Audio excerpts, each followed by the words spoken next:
here. Make sure Facebook go live. Going live.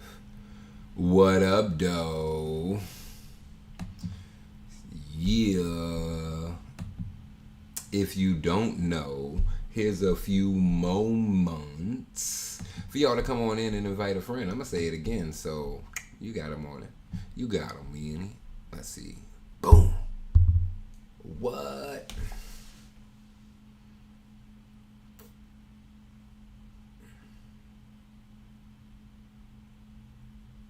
There we are. Peace and love, kings, queens, and gods. Come on in, come on in, come on in. I'm going to give y'all a moment to do exactly just that. And once you come on in, I encourage you to invite a friend. Matter of fact, invite about 10, because it's the Floating Yogis Book Club brought to you by UE, and we about to go in. So, like I mentioned, I'm going to give y'all just a moment to tap on in, just a moment to invite that friend to slide on in. Maybe you invite 20 twin. Do do do do do. Do do do do. I'm well over 20 invites. Hopefully you'll bring your ass back. Boom.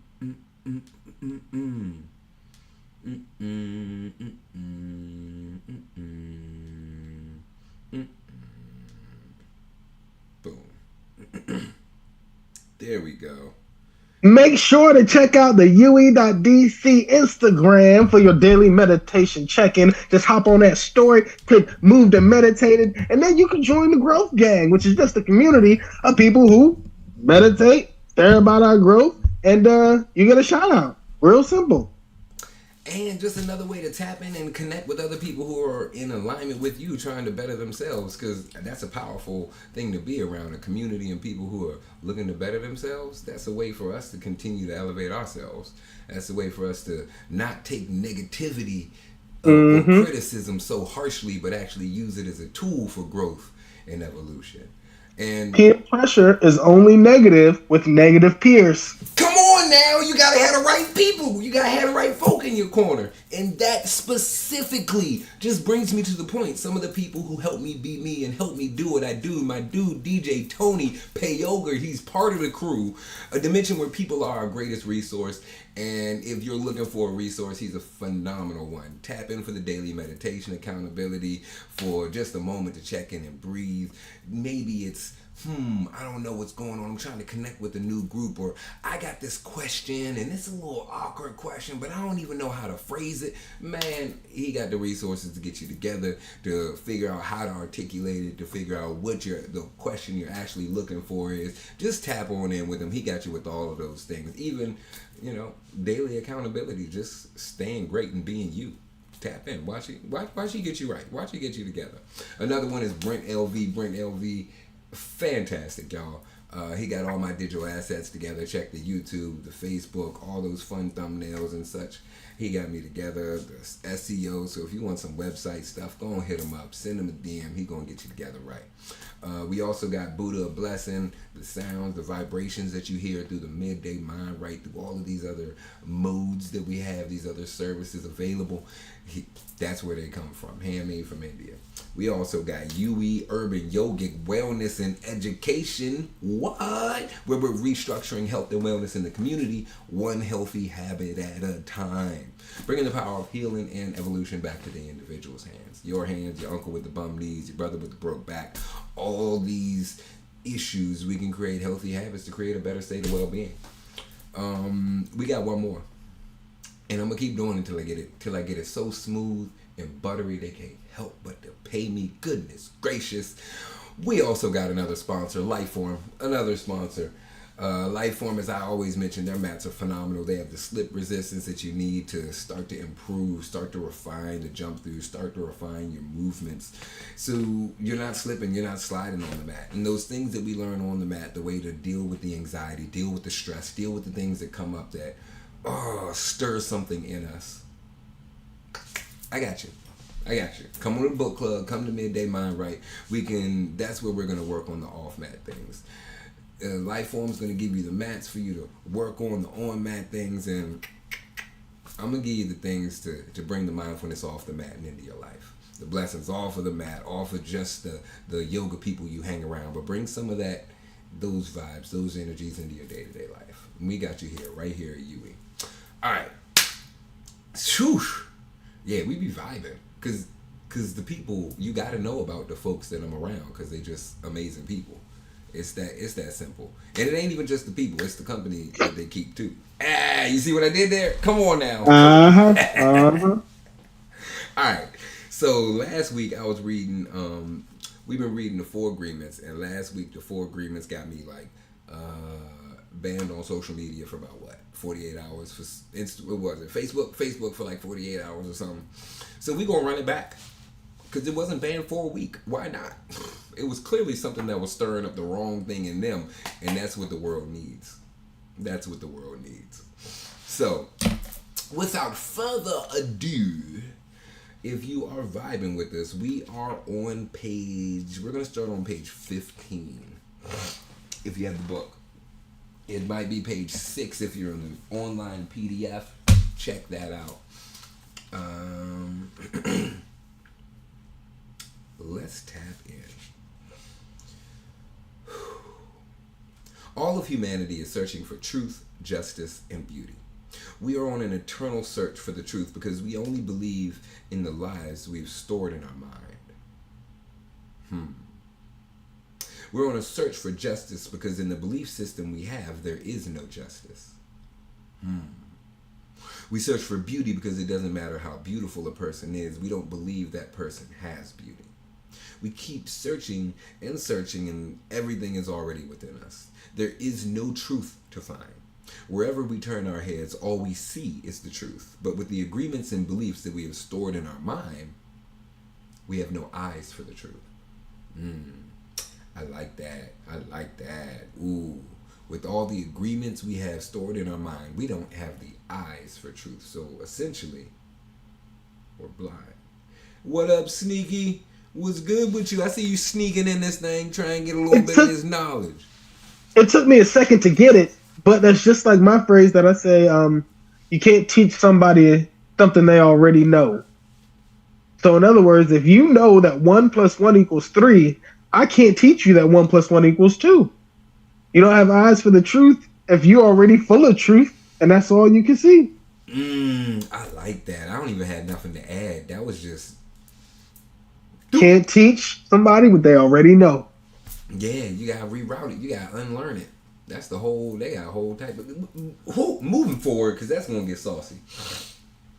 We don't see the truth because we are blind. What blinds us are all those false beliefs that we have in our mind. We have the need to be right and to make others wrong.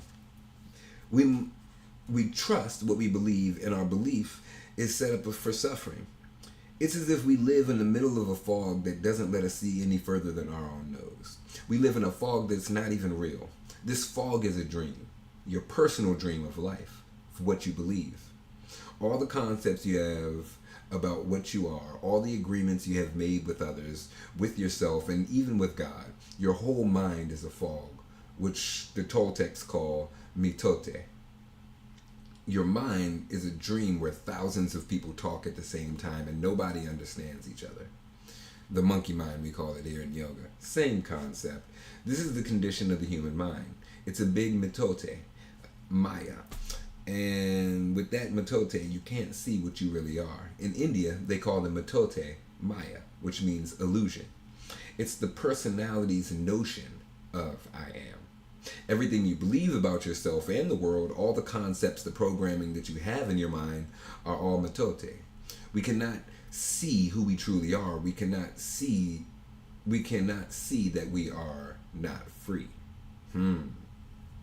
That reminds me of another one of my quotes. Come on now. Said, an object cannot truly observe itself from all angles. That's why what some people think of you is important. I support those thoughts. That concept about like, welcome, y'all. Lotus, Hassan, Mo Globe. Mogo Golody. I'ma rock with Shout it. out to Brent on YouTube. Hey, Brent on the YouTube. Brr, brr, brr, brr. I told you, Brent LV, he gonna slide through one of these Jones. He be hooking it up behind the scenes. You don't even be seeing him. He be there. The illusion. I like that. It's the personality's illusion of I am. Everything you believe about yourself and the world, all the concepts and programming in your mind are the matote. They're the illusion, the Maya. We cannot see who we truly are. We cannot see that we are not free. I feel that. I feel that because we believe that we're free, or else a lot of times we won't necessarily be happy. We'll feel the confinement. We'll feel the slavery. We'll feel the servitude. We have to do this for something else, for other people, and it's not for our purpose. So, yeah, I totally get that. Yeah, run it. That's why humans resist life. Ooh, we resist life, you say? Huh. To be alive is the biggest fear humans have. Death is not the biggest fear we have. Our biggest fear is taking the risk to actually live. The risk to be alive and express what we really are. Just being ourselves is the biggest fear of humans. We have learned to live our lives trying to satisfy other people's demands. We have learned to live by other people's point of view because of our fear of not being accepted and of not being good enough for someone else. So that's that nervousness. Oh, let me go shoot my shot and see if I got a chance at whatever this opportunity may be in front of me. Or nah, I'm just not feeling it this time. It's someone else. This ain't the one. This ain't the one. This ain't the vibe. This ain't the door. This ain't the opportunity. This ain't the chance. And then we keep saying it until we never really act on that spark, and the spark just keeps getting a little bit more faint and a little bit more faint, and then it's not even a spark. It doesn't even move us. We don't even feel it. I support those thoughts. I've been down that path. All right. During the process of domestication, we form an image of what perfection is in order to try to be good enough. We create an image of how we should be in order to be accepted by everybody. We especially try to please the ones who love us, like mom and dad, big brother and sister, the priest and the teacher. Trying to be good enough for them, we create an image of perfection, but we don't fit this image. We create this image, but this image is not real. We are never going to be perfect from this point of view. Never. Not being perfect, we reject ourselves. And the level of self-rejection depends on how effective the adults were in breaking our integrity. After domestication, it is no longer about being good enough for anybody else. We are not good enough for ourselves because we don't fit in with our own image of perfection. Whew, cutting in. We cannot forgive ourselves for not being what we wish to be, or rather what we believe we should be. We cannot forgive ourselves for not being perfect. He be cutting on this jump. Hey, welcome, Roots Yoga. I'm interested to see where this goes because this seems anti-striving for perfection. I know perfection isn't attainable. However, we're going to try to get as close as we can, knowing that it's not the goal, but the goal is to move in that direction. That part.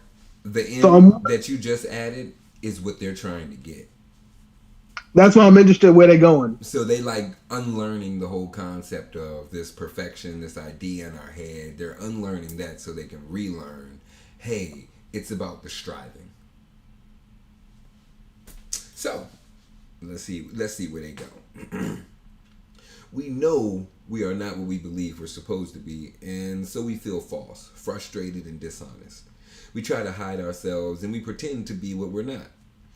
The result is we feel inauthentic, and wear social masks to keep others from noticing this. We are so afraid that somebody else will notice what we're not, what we pretend that we are not what we pretend to be. We judge others according to our image of perfection as well, and naturally they fall short of our expectations. We dishonor ourselves just to please other people. Oh, the self-abuse. We even do harm to our physical bodies just to be accepted by others. You see teenagers taking drugs just to avoid being rejected by the other teenagers. They're not aware that the problem is they don't accept themselves. They reject themselves because they are not what they pretend to be. They wish to be a certain way, but they are not. And for this, they carry shame and guilt. Humans punish themselves endlessly for what they believe they should be. They become very self-abusive and use the other people to abuse themselves as well. I have definitely seen that. Yeah. And been down that path. But nobody abuses us more than ourselves. Oh, the facts. It's the judge and victim and the belief system that make us do this. True, we find people who say their husband or wife or their mother or father abused them, but do you know that we abuse ourselves much more than that? This can be a spicy one. The way we judge ourselves is the worst judge that ever existed. If we make a mistake in front of people, we try to deny the mistake and cover it up. But as soon as we're alone, the judge becomes so strong, the guilt is so strong, and we feel so stupid or so bad or so unworthy. In your whole life, nobody has ever abused you more than you have yourself. And here's the kicker. The limit of your self-abuse is exactly the limit that you will tolerate from someone else.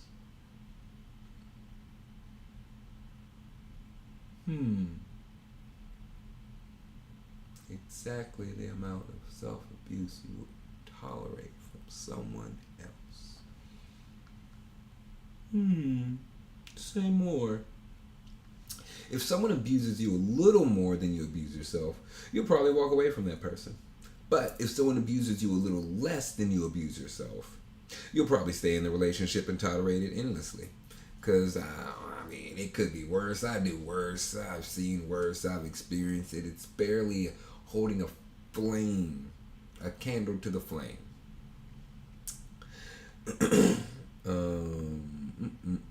If you abuse yourself very badly, you can even tolerate someone who beats you up, humiliates you, and treats you like dirt.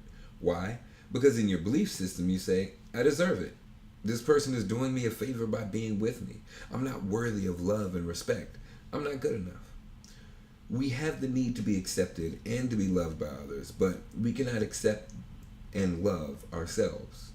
The more self-love we have, the less we will experience self-abuse. Self-abuse comes from self-rejection, and self-rejection comes from having an image of what it means to be perfect and never measuring up to the ideal.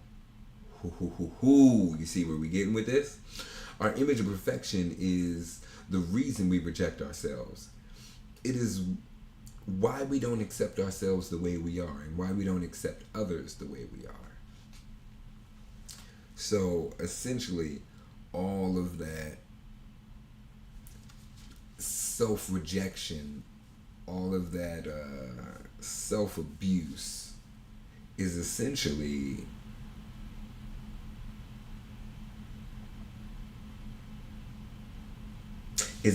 self-inflicted from the mindset. It starts mentally before it expands to the physical. And I can also see that the judge and victim mindset starts to create a lot of this. Hey, what up, Aaron? What up, Smiley? Welcome, y'all. But there's a way to utilize the judge and victim mentality, since we know it's an aspect of us, of human nature. We can utilize that for the better. And that's kind of what Tony was talking about. But in a different way, because it's about judgment and victim and using that victimization as movement, using the judgment to push some fire under our ass so we can get up and get something done. All right, cool. So moving on, now we finally got like the first header. Prelude to a New Dream. Dun dun dun, page 21. Dun dun dun. Wait. So let's take this to tough love. Because I said before, tough love is only tough love if it is accepted or wanted or something like that. If it and I feel no, if it is, like if it's not, then it's just me. I see what you're saying. Yeah, and so and the thing that I always think about is the military and boot camp and basic training and the stereotypical drill sergeant. And all you just read says that every military guy abuses themselves worse than the drill sergeant abuses them. And something I think about often, or part of what I was getting into the first part of that was I believe that people who give tough love regularly probably give themselves tough love regularly. They don't speak to themselves with kindness. Their inner voice says, I need to force myself to do what I need to do, instead of my inner voice, which says, I need to love myself to do what I need to do. Mm-hmm. So just some thoughts.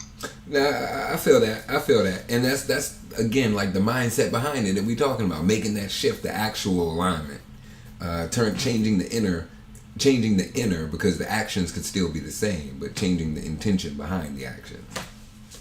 Exactly. I support this. So let's see how that coincides with the new dream, because I feel that, and on the self-love tip, but I do feel like I've seen that self-love has been a bit of a, I don't want to use the word toxic, but a toxic daggone phrasing all around. Just a toxic phrasing all around. People use self-love to justify selfishness. Staying in the negativity that they shouldn't be. Yeah. And it shows up in so many ways. Toxic positivity. So many ways. Toxic positivity. Alright, there's more than that though. There's so much more than that. Prelude to a new dream. Let's see what we getting at. There are oh yeah, I like this part. Let me get juicy with it here. There are thousands of agreements that you've made with yourself, with other people, with your dream of life, with God, with society, with your parents, with your spouse, your children. But the most important agreements are the ones that you made with yourself. In these agreements, you tell yourself who you are, what you feel, what you believe, and how to behave. The result is what you call your personality. In these agreements, you say, this is what I am, this is what I want to believe, I can do certain things, and some things I cannot do. This is reality. That is fantasy. This is possible. That is impossible. One single agreement is not such a problem. But we have many agreements that make us suffer and that make us fail in life. If you want to live a life of joy and fulfillment, you have to find courage to break those agreements that are fear-based and claim your personal power. I strongly support those thoughts. Hey, what up, Eric? Welcome, my dude. We do have to take our power back. We absolutely do have to take our power back. And it does start with those the things we do out of fear. Because if it's coming from fear, there's a cap on how much it can help you. I'll say this. If it's coming from love, it's a different cap. Certain things come with hate, with fear, with anger. Other things come with joy, with passion, with conviction.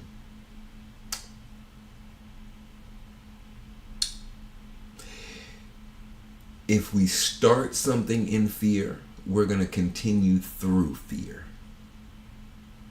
If we start something in love, it's a little easier to stay that course. That's as broad as I'll get with it, because that can be a super broad statement. I feel like Tony's like, am I going to poke the dragon on this one? I see it in your squinty eyes. No. Okay. I was off somewhere else. Fair enough. The agreements that come from fear require us to expand a lot of energy, but the agreements that come from love help us to conserve energy and even gain extra energy. Each of us are born with a certain amount of personal power that we rebuild every day after we rest. Unfortunately, we spend all our personal power first to create all the agreements and then to keep these agreements. Our personal power is dissipated by all the agreements we have created, and the result is that we feel powerless because all our energy's gone to other things that don't even support us. We have just enough power to survive each day because most of it is used to keep the agreements that trap us in the dream of this planet. How can we change the entire dream of our life when we have no power to even change the smallest agreement? I'm pausing for dramatic rebound, dramatic effect. Right? If we can see it's our agreements that rule over our own life and we don't like the dream of our life, we need to change our agreements. When we are finally ready to change our agreements, there are 4 very powerful agreements that will help us to break those agreements that come from fear and deplete our energy. All right. Each time you break an agreement, all the power you use to create it returns to you. That's an interesting statement. If you adopt these 4 new agreements, they will create enough personal power for you to change the entire system of your old agreements. You need a very strong will in order to adopt the 4 agreements. But if you can begin to live your life with these agreements, the transformation in your life will be amazing. You will see the drama of hell disappear right before your very eyes. Instead of living in a dream of hell, you will be creating a new dream, your personal dream of heaven. I support those thoughts.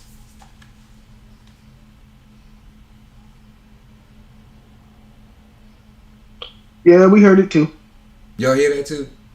Yeah, we heard it too. Okay. All right. Cool. I got those dad ears. Yep. Yeah. Yep. Yeah. We got dad ears. Hey, what it do, Ahmed? That Yoga Life. Check me out Monday through Friday, 6:30 to 9 a.m. We got the Ashtanga Mysore program. That jump on and poppin'. That Sun and Moon in Arlington. Go and check it out, yo. We got the vibes. We got some workshops and stuff coming out. The rocket classes, the blast off, yo. We got to set the foundation with the Ashtanga. Get your practice together. Blast off with rocket. Relax with yin. Restore with restorative. Yo, it's so much. Get a little toasty with slow burn. We got all the stuff you need. Just check it out. That yoga.life. But yeah, I already know Ahmed is with the jam. We reading the 4 agreements. We already finished we already finished the intro. We getting on the first agreement. The most powerful one. Bum bum bum. Be impeccable with your word. Might be one of the hardest ones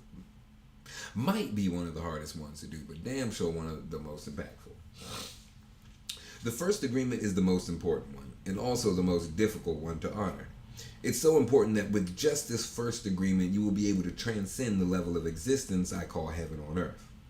The first agreement is to be impeccable with your word. It sounds very simple, but it's very, very powerful. Why your word? Your word is the power that you have to create. Your word is the gift that comes directly from God. The Gospel of John in the Bible, speaking of creation of the universe, says, "In the beginning has the Word, and the Word was with God, and the Word was God." Through the Word, you express your creative power. It is through the Word that you manifest everything. Regardless of the language you speak, your intent manifests through the Word. What you dream, what you feel, what you really are will all be manifested through your Word. What's good, Georgetown Ministry Center? Hey! Great to have y'all tap in. I love to be back there and provide some services for the folk. Alright. And maybe this is one, book club. That could be the most powerful. That could be a powerful impact right there. Alright, let's see. The word is not just a sound or written symbol. The word is a force. It is the power you have to express and to communicate, to think, and therefore to create the events in your life. You see how that escalated? It is a force, the power you have to express and communicate, to think, and to create the events in your life. You can speak what other animals on the planet can speak. The word is the most powerful tool you have as a human. It is the tool of magic. But like a sword with 2 edges, your sword can create the most beautiful dream, or your words can destroy everything around you. One edge is the misuse of the word, which creates living hell. The other edge is impeccability of the word, which only creates beauty, love, and heaven on earth. Depending on how you use it, the word can set you free or it can enslave you even more than you know.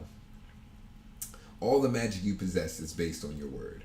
Your word is pure magic, and the misuse of your word is black magic. The word is so powerful that one word can change a life or destroy the lives of millions of people. Some years ago, one man in Germany, by the use of the word, manipulated a whole country of the most intelligent people. He led them into a world war with just the power of his word. He convinced others to commit the most atrocious acts of violence. He activated people's fear with the word. And like a big explosion, there was killing and war all around the world. All over the world, humans destroyed other humans because they were afraid of each other. Hitler's word, based on fear-generated beliefs and agreements, will be remembered for centuries. The human mind is like a fertile ground. Ooh, this is where we get into it. Yeah. Here's some wisdom right here. The human mind is like a fertile ground where seeds are continuously being planted. The seeds are opinions, ideas, and concepts. You plant a seed, a thought, and it grows. The word is like a seed, and the human mind is so fertile. The only problem is that too often it is fertile for seeds of fear. Every human mind is fertile, but only for those kinds of seeds it is prepared for. Only for the seeds it's prepared for. What is important is to see which kind of seeds your mind is fertile for and to prepare it to receive the seeds of love. Take the example of Hitler. He sent all those seeds of fear and they grew very strong and beautifully achieved mass destruction. Seeing the awesome power of the word, we must understand what power comes out of our mouths. One fear or doubt planted in our mind can create an endless drama of events. One word is like a spell, and humans use the word like black magicians, thoughtlessly putting spells on each other. I see it all the time, yo. I got pause right there, because that's what it is. I like the metaphor of the mind being fertile soil. I like the idea of thoughts being seeds to populate the ideas and to spawn concepts and to grow. I like that, and I really like the concept of words, spelling, and we put spells on each other. And I see that a lot. It used to be, I'm going to be honest, it used to be mainly amongst the dudes, because the dudes would cook each other so hard. Fry them. Like, yo, toasty, extra toasty. The Dozens, the Joneses, your mama jokes. Like, how your nickname is your worst quality? How you gotta be known by your worst quality? Right?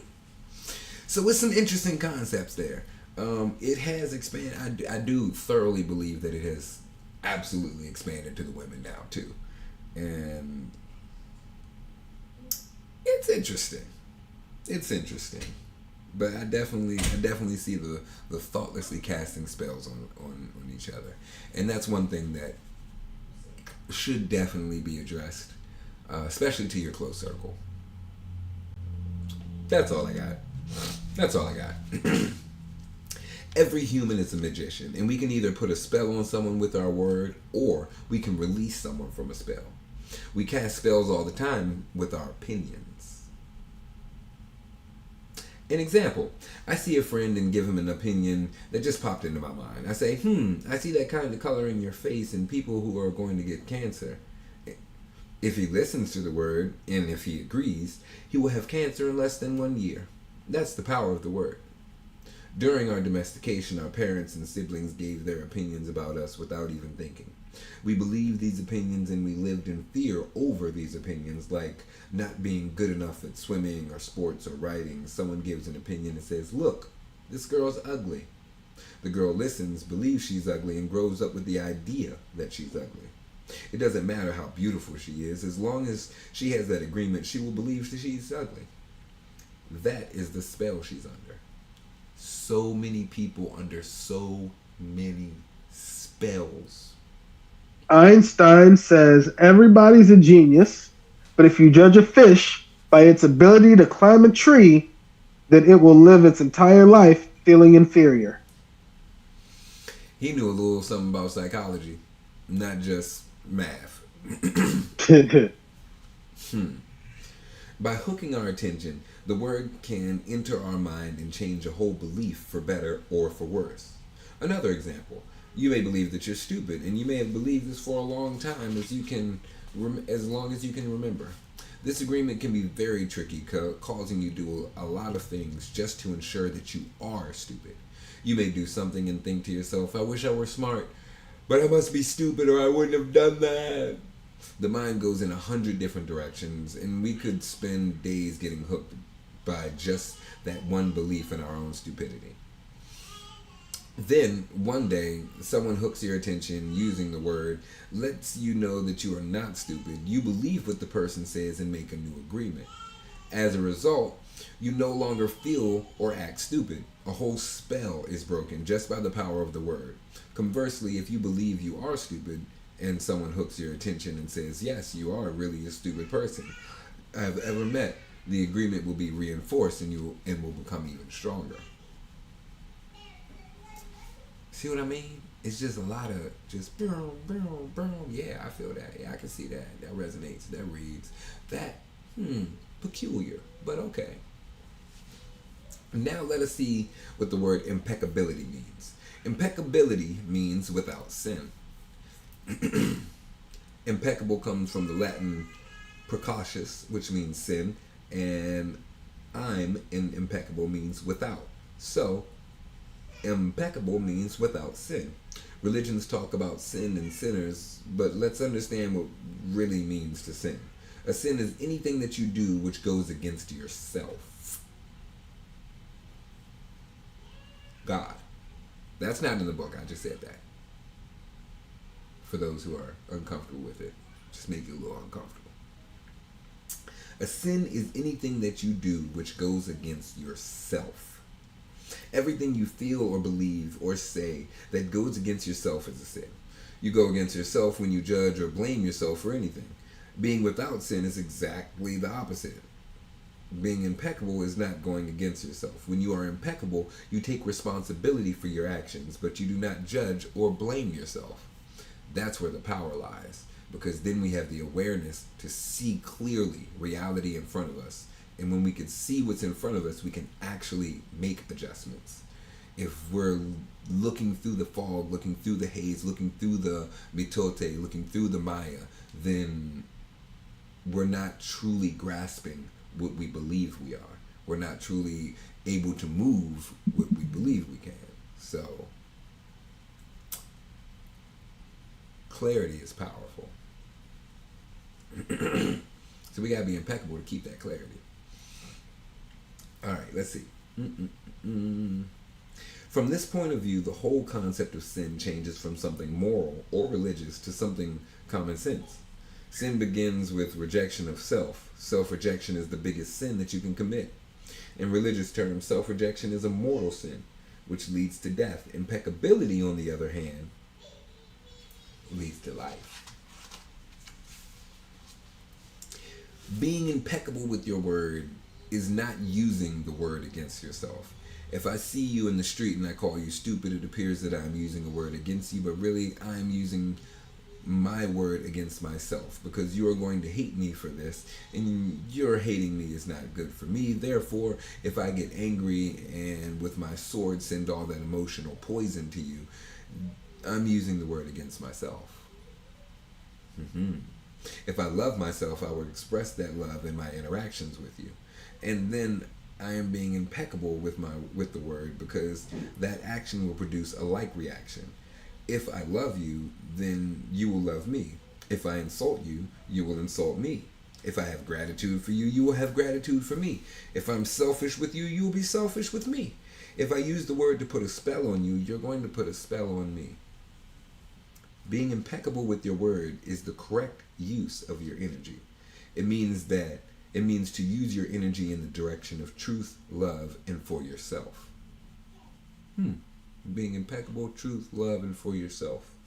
If you make an agreement with yourself to be impeccable with your word, just with that intention, the truth will manifest through you and clean out all the emotional poison that exists within you. But making this agreement is difficult because we have learned to do precisely the opposite. We have learned to lie as a habit of our communication with others, more importantly, with ourselves. We are not impeccable with the word.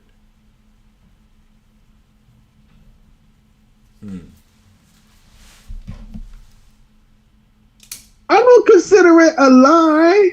I just consider it speaking from another perspective. Lie. And I'm really good at this. That's how you know it's a lie. But it's not a lie if you believe it and you said it. It's still a lie.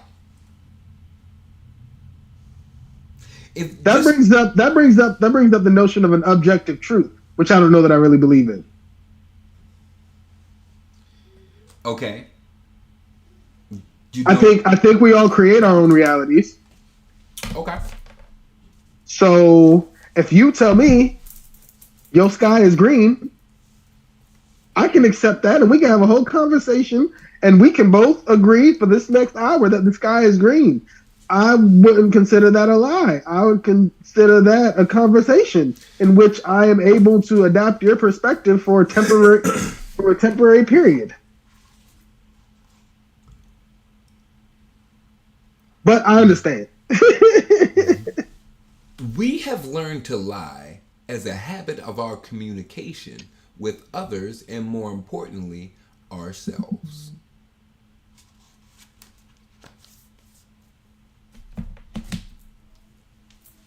That part.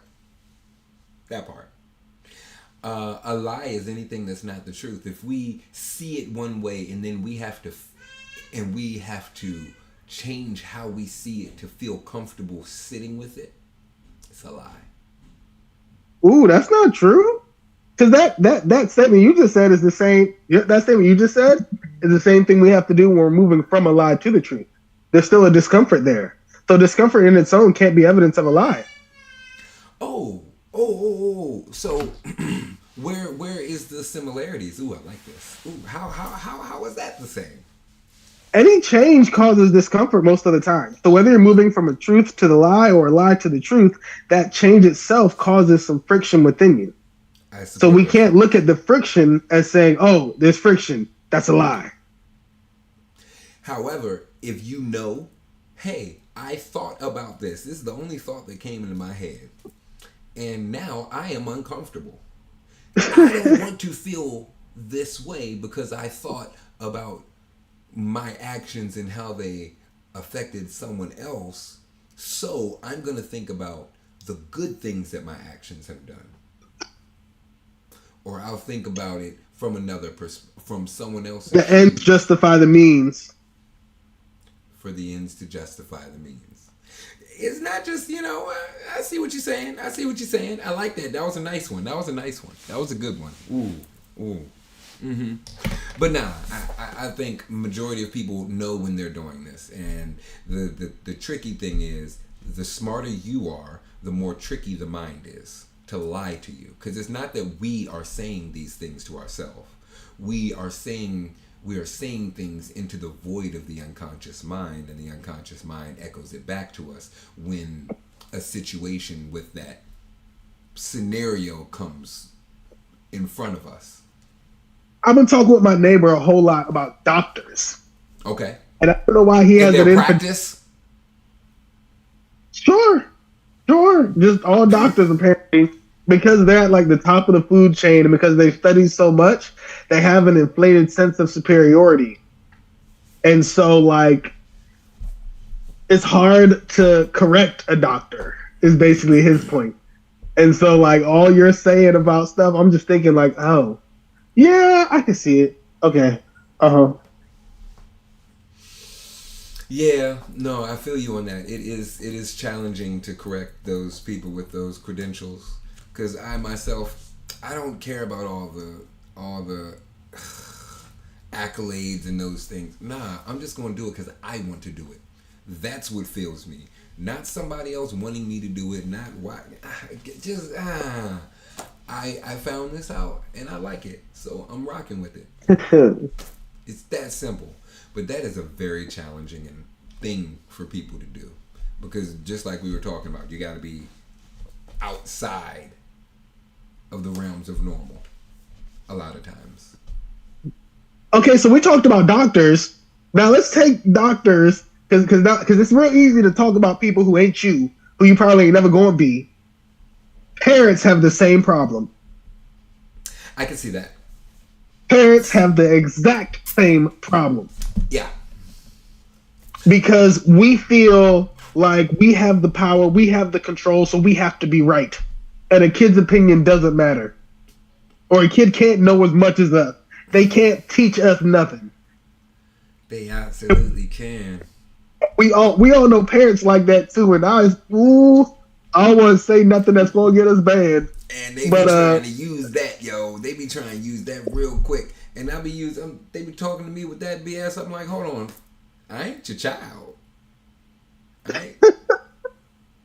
Nah. It don't work like that. I'm good. I know what you're doing. Mm-mm. It ain't just because I said so, because I question them, because sometimes I could tell, it'd be like a private session or something, and they're trying to explain why they can't do something, and then their response comes off like they're talking to their kid or something, and not like they're talking to me as a child. So But, how you but essentially it's like, because I said so, because it hurts, because I can't do that, and I'm like, something I just shared on Instagram. A parent asked, "Oh, so it's not disrespectful when a kid looks me in my and tells me no?" And then the response was, "Have you ever looked in your child's face and told them no?"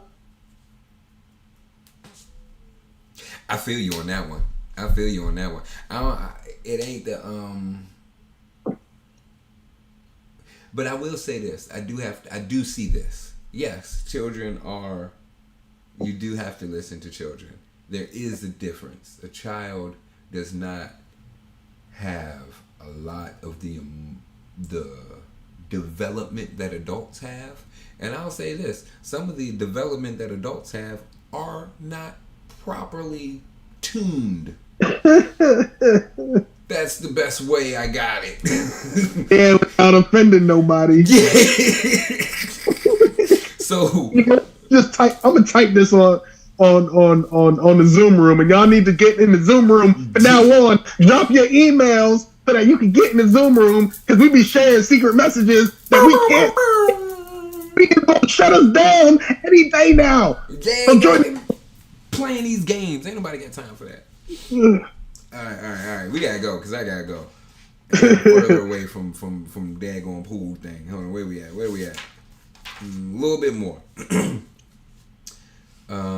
The power of the word is completely misused in hell. We use the word to curse, to blame, to find guilt, to destroy. Of course, we will use it in the right way, but not too often. Mostly, we use the word to spread our own personal poison, to express anger, jealousy, envy, and hate. The word is pure magic, the most powerful gift we have as humans, and we use it against ourselves. We plan revenge, we create chaos with the word. We use the word to create hate between different races, between different people, between families, between nations. We misuse the word so often, and this misuse is how we create perpetual dream of hell. Misusage of the word is how we pull each other down and keep each other in a state of fear and doubt. Because of the word is magic, and humans possess and misuse the word is black magic. We are using black magic all the time without knowing that our word is magic at all. Hold on. Okay, that's the end point. There was a woman, for example, who was intelligent and had a very good heart. She had a daughter who she'd adorned with love and loved very much. One night, she came home from a very bad day at work, tired, full of emotional tension, with a terrible headache, and she wanted peace and quiet. But her daughter was singing and jumping so happily, the daughter was unaware of how her mother was feeling. She was in her own world. She was in her own dream. She felt so wonderful that she was jumping and singing louder and louder, expressing her joy and her love. She was singing so loud that it made her mother's headache even worse. And at a certain moment, the mother lost control. Angrily, she looked at her beautiful little girl and said, "Shut up! You have an ugly voice. Can you just shut up?" The truth is, the mother's tolerance for any noise was non-existent. It was not that the little girl's voice was ugly, but the daughter believed what her mother said, and in that moment, she made an agreement with herself. After that, she no longer sang because she believed her voice was ugly and would bother anyone who heard it. She became shy at school, and if she asked to sing, she refused. Even speaking to others became difficult for her. Everything changed in a little girl because of this new agreement. She believed she must repress her emotions in order to be accepted and loved. That's black magic right there. That's a great example of black magic. That's a great example of black magic. And that's parenthood, but it's also among friends. Yes. If you've got a best friend or you've got a friend group and they all make fun of you for something, or your best friend, if you're really excited about something, like your passion in life, and your best friend shoots it down. Oh my gosh, that shit hurts. You gotta choose. You gotta make a choice. You either gotta not trust your best friend as much, or you gotta not trust yourself as much, because this great thing that you were so proud of, the love of your life, platonic love potentially, love of your life, isn't proud of it. So either you're wrong or they're wrong, or something's wrong somewhere. So these agreements help to self-soothe and make reality make sense, because it doesn't in that situation. I like that. Hey, ways to sign up for the class. If you didn't know, just go and check the pinned comment. Just go and check the pinned comment. And I'll see you in the manana. All right, where we at?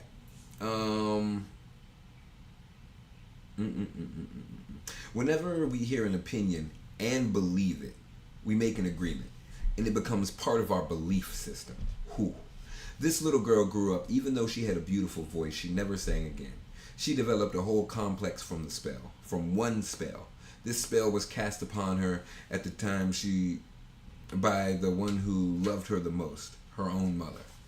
Her mother didn't notice what she did with her words. She didn't notice that she used black magic and put a spell on her daughter. She didn't know the power of her word, and therefore, she isn't to blame. She did what her mother, her father, and others have done to her in many ways. They misused the word. Damn. How many times do we do this with our own children? Do we give them these type of opinions and our children carry that black magic for years and years? People who love us do black magic on us, and they don't know that they do. That is why we must forgive them. They don't know what they do.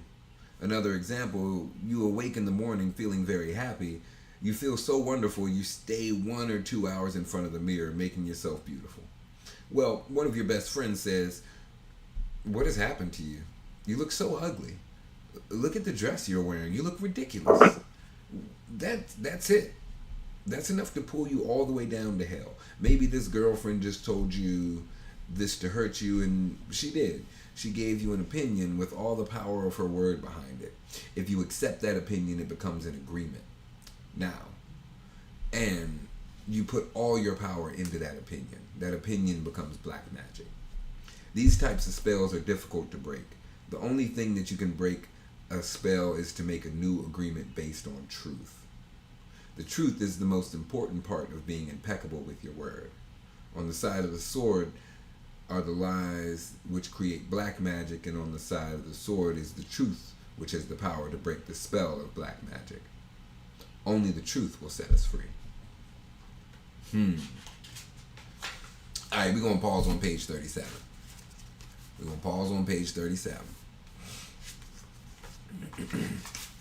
I support that. And And go on, because I think you're gonna tap on what I'm. No, I was just realizing that's 1/3 of the book. Yeah. This is a short one. It's I should very print short. this. This is I very should print short. this. This It's only 33 pages. I can afford front and back. That's only 16 pages. okay. Because 16 pages. I'm looking at this Joan, and it's about 138.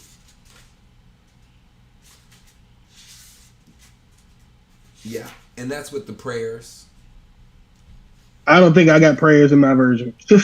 Okay. Otherwise, it's 129. Oh, I lied. I do have prayers. The prayers are 1, 2, 3. Not long. Yeah, prayers only take up 2 whole pages for me because remember I got two sheets on each page for me.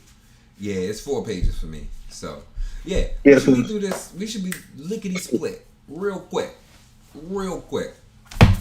I'm going to try to print this by next week, and I might try to reread and catch up so I can underline too. Oh yeah.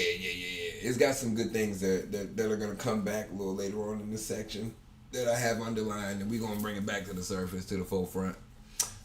With that being said, what's going on, y'all? Great vibing with you. Hopefully you pick something up from the content. We got what's going on. We got the schedules. We got the Sunrise Virtual Flow with G. Monday mornings at 7. We got Floating Yogi's Book Club at 6 on Monday. We got Tuesday Virtual Land Ashtanga at 6. We got Wednesday Elevated Yoga at 6:30. We have Restorative at 6:30 on Thursday. We have Midday Mind Right Thursday at 12. Monday through Friday. Check me at Ashtanga Mysore with That Yoga Life at Sun and Moon Yoga, yo. Saturday we got Float and Flow at 10. Sunday we got Elevated Yoga at 12. Bring that self. Let's get this growth dag on it. Again, always tap into the people who help me be me, help me do what I do. We got my guy Payoga, part of the crew, Brent LV. We got That Yoga Life, my homie Ahmed in the house. We got Mike the Mind Mogul. We got Born to Fly Fitness. Yo, it's so many. The squad is so strong and so powerful, yo. All I'm saying is the Black Lives hitting over here. Outside of that, I'd like to thank UE, Urban Yogic Wellness and Education, restructuring health and wellness in the community, one healthy habit at a time, y'all. And Lifeform, I appreciate y'all giving me the mats to get the on-mat knowledge so I could figure out ways to take it into the day-to-day life and then share this message with the people. Peace and love, kings, queens, and gods. Great growing with you, great vibing. It'd be great to tap in, leave a share, leave a follow, leave a subscribe, comment, and let's just grow. Peace.